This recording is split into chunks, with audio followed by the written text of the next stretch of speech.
Bon après-midi. Nous allons un petit peu changer de sujet. Donc cette semaine, nous avons quelqu'un qui représente les French Yellow Pages, c'est ça? Oui, les pages jaunes en français. Les pages jaunes. Est-ce que le titre sera en français ou en anglais sur la... Les deux. Les pages jaunes en français, The French Yellow Pages. Ah d'accord. Et c'est Marianique Glon, donc, qui représente sa propre compagnie, les French Yellow Pages, n'est-ce pas?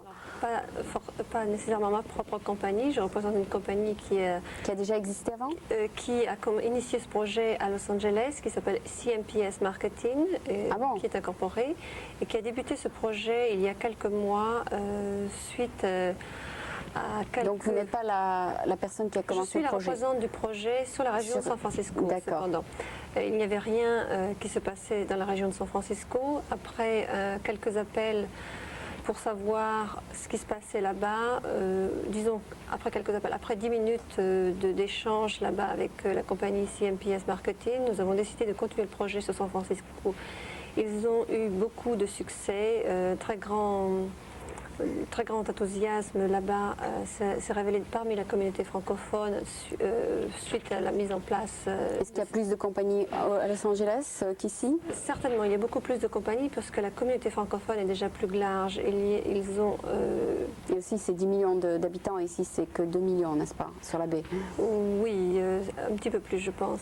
Mais la communauté francophone au niveau de Los Angeles est aux environs de 200 000, ici 100 000. 50. Oh, 100 000 personnes. Ça veut dire que lorsque nous parlons communauté francophone, nous ne pensons pas uniquement en français, nous pensons aux Québécois, aux Suisses, aux Belges, aux Libanais, exactement. Donc toute cette communauté qui est intéressée par la langue française. Il y a un très fort club franco-libanais ici, plutôt libanais, américain, libanais ici. Oui. Il y a le club libanais, puis il y a des Nord-Africains beaucoup. Oui, tout à fait. Il y a énormément de pays francophones. Il y a, suite à un colloque qu'il y a eu en France il y a quelques semaines, je pense que c'était en novembre, 37 pays francophones au monde. Il y a 115 millions de personnes parlant français. Oh, dans tous les pays du monde. Voilà, dans les pays du monde. Oui. Donc, ça peut se développer. Dans la Bay Area, il y a donc c'est un milieu où il y a beaucoup de gens de tous les pays, mais qui parlent français. On en trouve de toutes les nationalités, de tous les milieux ethniques. C'est vrai qu'il y a un très gros intérêt français ici dans la baie, donc il y a 5 écoles bilingues. Oui. Et ce qu'on ne voit pas dans les autres groupes culturels, il n'y a pas d'école italienne-américaine ou d'école spanish-américaine, mais on voit beaucoup d'écoles franco-américaines. Donc la culture française est beaucoup plus en demande que les autres, je pense. Enfin, oui, tout à fait. Mais c'est vrai que 70% des étudiants dans les lycées français ou le lycée franco-américain sont américains. Ils ne sont pas français. Non, ils ne sont pas français, mais ils apprennent le français parce qu'ils ont un intérêt. Ils apprennent le français et non seulement ils apprennent le français, mais ils suivent des études dans des écoles qui vont les conduire avec des diplômes français. La moitié, oui, la moitié. Enfin, il y en a qui ont le choix de passer le diplôme international IB ou bien le diplôme américain. Oui. C'est l'école internationale franco-américaine. C'est vrai que le lycée français, peut-être qu'ils offrent que le programme français, je ne suis pas sûre. Je crois qu'ils offrent les deux programmes, oui. C'est parce qu'à un certain niveau, il y en a qui n'arrivent plus à suivre et donc ils connaissent bien le français, mais ils veulent quand même passer le programme en anglais, quoi, le bac en anglais. Donc nos services contactent tous ces gens qui sont là dans la région de San Francisco et dans la Bay Area. Donc les écoles bien sûr et aussi tous les services professionnels. Il y a beaucoup de gens qui sont installés ici et qui n'ont aucune forme de liaison. Il n'y a pas de lien communautaire actuellement dans la communauté francophone. Donc ce n'est pas uniquement une démarche commerciale, mais c'est une démarche dans un but communautaire, savoir qui est là, trouver quels sont les carreleurs, les musiciens, les médecins, on pourrait citer... C'est un travail de recherche. C'est un travail de recherche qui se fait uniquement de bouche à oreille, puisque je vous disais, il n'y a aucun lien communautaire. qui existent. Il y a un petit peu quand même. Bien sûr, il y a des organisations telles que les associations diverses, tous les comités Et donc où vous les avez gens la se liste retrouvent. Donc je m'assure de les contacter. oui, je contacte tous ces gens Mais il y a beaucoup qui ne sont j'invite pas tous- sur... Et j'invite bien sûr tous ces gens à me contacter dès qu'ils apprennent qu'une telle initiative existe. Nous allons Vous faire faites un peu ce que je fais, quoi. Moi aussi, les gens qui viennent ici sont surtout de référés d'une personne à l'autre aussi. oui. Oui, à peu près 70% sont référés. Donc c'est grâce à des gens que je peux me permettre de bâtir ce projet. Vous faites beaucoup d'amis qui en... Oui, et je dois dire que le résultat est absolument sensationnel. Tous les efforts que vous faites. je fais. Est-ce que c'est un projet non-profit ou c'est à profit? Donc il y a une démarche commerciale. Il y a une démarche commerciale, il y a quand même de l'argent. Oui, bien sûr, parce que les annonceurs vont financer également dans les années futures ce projet. D'accord. Ce projet est initié par des investisseurs privés au départ. D'accord, mais après, ensuite, si ça les annonceurs vont être payés. Vont payer, n'est-ce pas? Donc peut-être la première fois. La première année, bien sûr, ce ne sera pas extrêmement lucratif, mais la deuxième année, si la communauté francophone voit l'intérêt à être représenté. À être représenté et à se faire connaître, bien sûr. C'est une bonne idée, bien qu'il y a aussi il y a les Chinese Yellow Page, et puis, enfin les Chinese et Japanese, et puis il y a les Spanish Yellow Page. Oui. Donc il y a déjà les Espagnols et ce n'est pas la les Orientaux qui font ça. Un tel projet a été mis sur pied dans d'autres communautés ethniques. Mais pour la communauté francophone, ça n'a jamais été fait. C'est la première fois. D'accord. C'est un marché qui n'a jamais été sollicité, donc très intéressant pour... Est-ce que le premier bouquin a été imprimé à Los Angeles? Non, pas encore. Donc il est aussi sur pied. Oui, la première parution se fera en avril 92. D'accord. Nous espérons... Ici et à Los Angeles? Conjointement, ce sera un même annuaire. Ah bon? Annuaire. Alors vous allez peut-être mettre des contacts des gens avec San Francisco et Los Angeles. Tout à fait, et même de business à business dans la région des États-Unis. Ce sera super. Et c'est une section, il y aura également une section information pour informer le public, c'est-à-dire quelqu'un qui vient de l'étranger, qui veut savoir comment obtenir un visa ou comment obtenir, par exemple, une ID card ici. Comment aller au DMV, ça ce sont des informations qui sont tout à fait différentes lorsqu'on est dans son pays d'origine. Ici c'est quelque chose que l'étranger quelquefois ne sait pas. C'est vrai qu'il y a le centre d'accueil par contre qui s'occupe de ça en ce moment. Oui. Ils ont créé l'année dernière le centre d'accueil et d'information pour les Français. Et donc c'est par la fondation franco-américaine de la French Hospital Foundation qui subventionne ça. Et puis c'est quelqu'un qui est payé par le gouvernement français, un VSNA, qui fait des services militaires, qui s'occupe de l'accueil des Français qui veulent des informations que vous venez de mentionner. Comment avoir leur DMV, et comment peut-être trouver un appartement, etc. Oui. Donc ça sera imprimé sur ces pages. Voilà, oui, une section information, une section de services professionnels qui veulent se faire connaître et une section du business à business. Ah oui, justement, il y a le consulat qui nous a envoyé un papier où aller en cas de tremblement de terre, vous l'avez eu? Voilà, alors j'ai contacté le consulat et eux sont très intéressés à faire paraître un texte de cet article pour pouvoir... Je l'ai d'ailleurs si vous le voulez. Oui, enfin c'est assez intéressant, enfin ils nous disent où aller, que faire, etc. Et je crois qu'ils ont tout un service c'est vrai que aussi, très spécialisé. AT&T fait aussi la même chose dans leur section information où aller pour les touristes, les nightclubs, etc.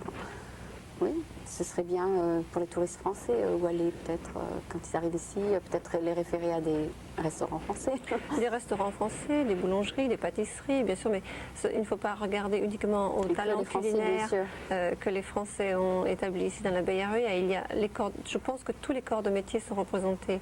J'ai rencontré une accordéoniste, par exemple. Oui, il y a des chanteurs français aussi. Il y a des chanteurs, il y a des artisans bijoutiers, il y a...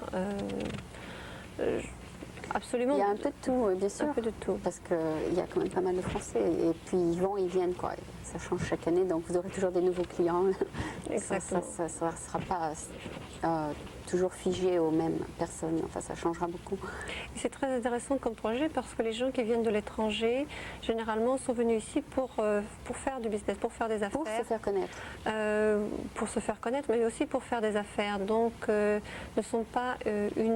travaillent pas forcément dans une entreprise. Vous avez mentionné au début que ce sera bilingue comme annuaire. Est-ce que ce sera aussi international? C'est-à-dire, est-ce que si un restaurant, par exemple, je sais pas, tunisien va se mettre là-dedans, il peut? Dans la catégorie restaurant, je pense que nous acceptons un petit peu... L'international. Voilà. Parce que c'est un peu le pour les touristes français, peut-être. Tout à fait. Mais pour ce qui est du reste, surtout mais le focus, c'est sur les Français. Oui, surtout. Mais je n'ai pas contacté aucun restaurant d'une autre nationalité. Je ne suis pas intéressée. Si on de me toute façon, contacte, il y a tellement de Français à contacter que voilà. vous avez déjà les mains pleines, n'est-ce pas? Oui, tout à fait. Si on me contacte, bien sûr, je peux offrir ce service d'insérer un encart publicitaire. Je pense que ce qui va surtout coller à l'oreille d'un potentiel, d'un customer, enfin, c'est combien de copies vont distribuer. C'est ça ce qu'ils vont vous demander sûrement. Oui. Alors, nous pensons distribuer environ 25 000 copies pour la première année. 25 000 combinés entre entre Los Angeles et San Francisco? Oui.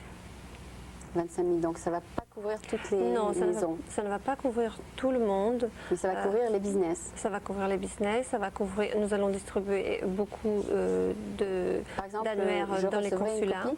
Si vous voulez, vous pouvez recevoir une copie, bien sûr. Toute personne qui me contacte peut recevoir une copie. Non, mais je recevrai une copie en tant que business ou je recevrai une copie en tant que résidente? Vous pouvez recevoir une copie puisque vous le demandez. Oui. En tant que résidente, si vous avez un business, vous recevez automatiquement une copie. D'accord. Ces pages jaunes sont également distribuées gratuitement. Par CMPS Marketing. Donc il y aura peut-être un truck qui ira dans les... Non, ce sera distribué par voie de courrier normal. Ah, courrier. Oui, donc vous pensez qu'il ne sera pas très, très gros, donc peut-être l'épaisseur des magazines, peut-être, non? Un peu plus, sans doute, mais nous ne savons pas encore, puisque nous n'avons pas encore fini la réalisation. Nous sommes encore au niveau de la démarche commerciale. Et la section Los Angeles sera beaucoup plus épaisse, sûrement. Oui, il y a Los Angeles, il y a San Diego, Santa Barbara, qui sont certaines... Vous avez des représentants là-bas? Oui. Ah, d'accord. Et vous faites ça comme ça, par hobby? C'est-à-dire qu'au départ, je cherchais à m'insérer dans la communauté francophone, je cherchais à savoir qui était ici, ce qu'ils y faisaient, pourquoi, et c'est ce qui m'a conduit à ce projet. D'accord. Et donc, vous avez décidé d'accepter de l'accepter? Oui, il est très, très intéressant. Je trouve tous les jours des gens plus intéressants. Oui, vous avez rencontré quelqu'un justement qui est passé dans mon programme, c'est ça? Oui, alors ce matin, c'était une coïncidence absolument incroyable.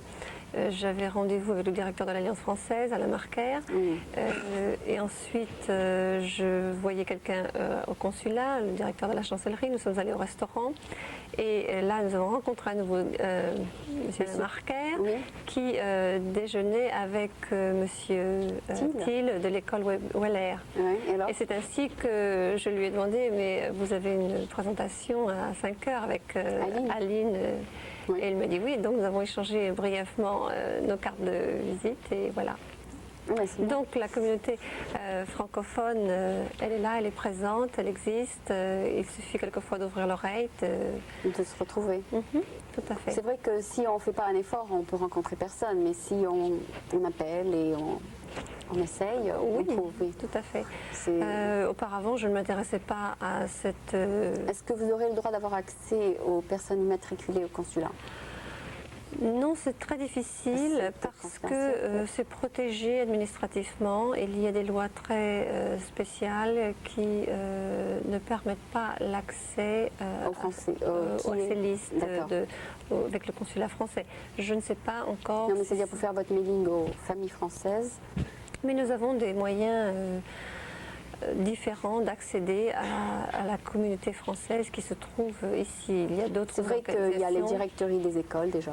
Oui, il y a beaucoup d'organisations, d'associations et de bouche à oreille encore. C'est ainsi que j'ai contacté le maximum d'affaires, de gens qui ont des professions ici, qui ont des business. c'est ainsi que... Non, mais c'est-à-dire que si, supposez que vous prenez le directory de l'école franco-américaine et que vous savez que donc un pourcentage n'est pas français, est-ce que vous allez faire votre mailing à tous ou à ceux qui ont un nom français? Non, nous essayons de contacter le maximum de personnes afin d'être sûr que ces personnes vraiment désirent recevoir le Yellow Pages. Ça va vous faire un semi-appel? Non, à peu non, près. Non, mais c'est-à-dire... je pense que je vais adopter une stratégie un petit peu différente. Plus pratique. Plus rapide, oui, pratique, plutôt que de passer par le téléphone. D'accord, il y aura peut-être d'autres moyens, je ne sais pas, peut-être un mailing would you like to receive French Yellow Page peut-être? C'est-à-dire que actuellement je dépose des petites brochures ici et là et on me renvoie, suivant leur intérêt, leur décision, s'ils veulent recevoir un annuaire. Bien sûr, c'est-à-dire, vous distribuez comment? Vous avez dit? J'ai raté. Ah, par courrier, d'accord.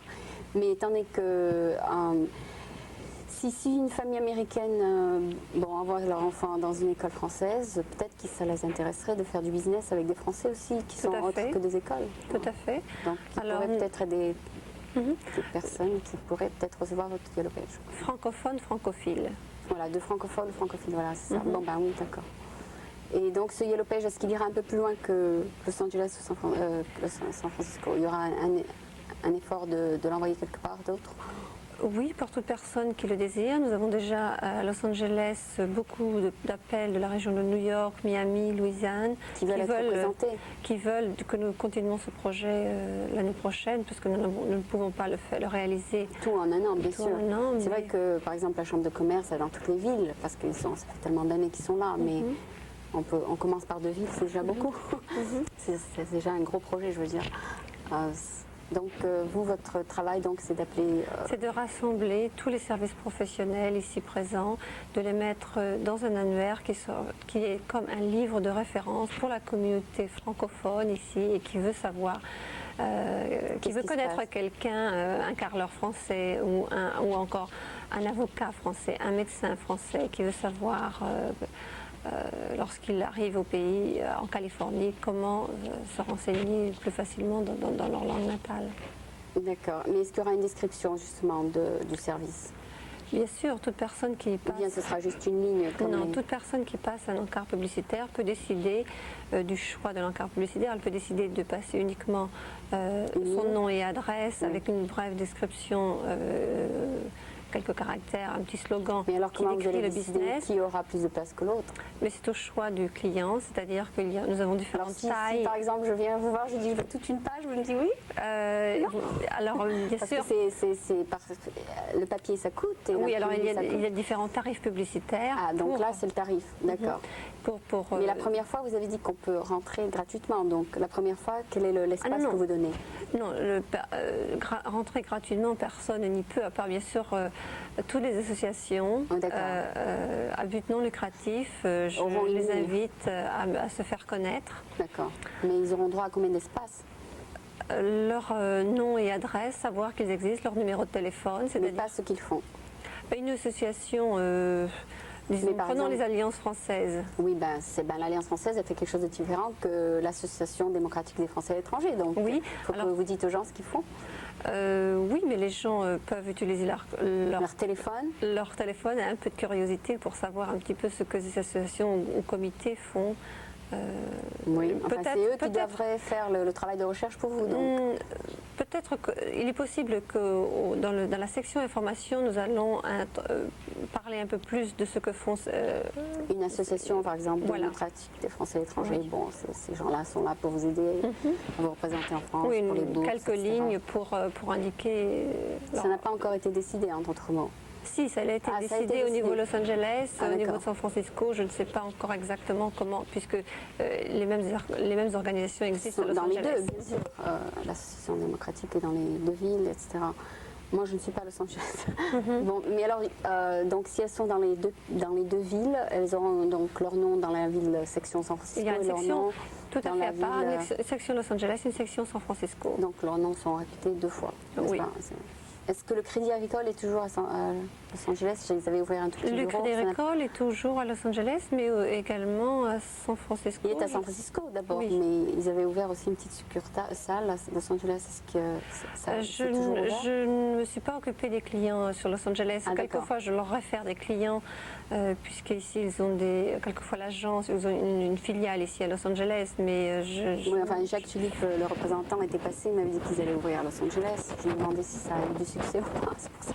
Une banque ici bien représentée, c'est la BNP, la Banque nationale de Paris, qui est associée avec la Banque of the West. Oui, et donc la BNP aussi à Los Angeles, je pense. Oui. Ok. Bon, je pense qu'on a bien couvert le projet. Est-ce qu'on peut ajouter qui est le fondateur, qui est la personne qui est... Alors, c'est un homme, une femme? à la tête de ce programme, c'est 4 investisseurs. Ah, des investisseurs. Alors, il y a un profil là-dessus. Il y a un truc intéressant. Ok. Qui s'appelle CMPS Marketing. Non, mais c'est une organisation. Oui, mais représenté par des Français. Représenté par Pascal Monmoine à Los Angeles. Et qui est qui?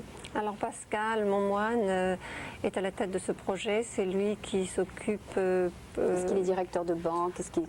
Non. Il est dans l'import-export à Los Angeles. Ah bon, dans l'import-export? Oui. C'est super. Donc il fait deux projets à part son business, c'est ça? Oui, il conduit ce projet. Je pense que les projets qu'il avait déjà en route l'ont conduit à réaliser ce projet, c'est-à-dire un désir de savoir quelle était cette communauté francophone. Comme moi-même, lorsque je cherchais qui était cette communauté francophone, j'ai donc été amenée à rencontrer Pascal Monmoine de CMPS Marketing. D'accord. Bon, je crois qu'on a très bien présenté le programme, enfin le projet, à moins qu'il y ait quelque chose dont on n'a pas parlé. À propos, combien d'écoles franco-américaines y a-t-il à Los Angeles? Vous ne savez pas? Non, je ne sais pas. Donc ça fait combien de temps que vous êtes ici, donc à San Francisco? Que je travaille sur ce projet il y a très peu de temps. Vous arrivez de Los Angeles? Non, je suis à San José. Ah, d'accord. Mais je travaille depuis quelques semaines, disons presque 2 mois sur ce projet. Oui. Et voilà. Donc c'est difficile quand même alors parce que la plupart sont à San Francisco. La plupart sont à San Francisco. Donc vous faites des long distance calls. Oui, mais il y en a beaucoup également dans la région entre San Francisco et San José. Bien sûr, Palo Alto et Palo Alto, Menlo Park. Oui, il y a l'école de San Anselmo et de Palo Alto, n'est-ce pas? Ok. Bon, mais merci beaucoup. C'était donc Marianique Glon, qui représente une compagnie qui s'appelle The French Yellow Page. Comment ça se dit en français? Les pages jaunes en français. Les pages jaunes. Est-ce qu'il y a des pages jaunes en France? Oui, je sais qu'il y a des pages jaunes, mais je ne sais pas comment elles s'appellent. Je l'ai appris il y a peu de temps et je ne me souviens plus du nom. D'accord. Donc peut-être que vous enverrez une copie en France. C'est chaud, on ne sait jamais. Ok, donc c'est un projet donc tout à fait nouveau que nous verrons se concrétiser donc très bientôt, avril 92. Exact. Merci beaucoup.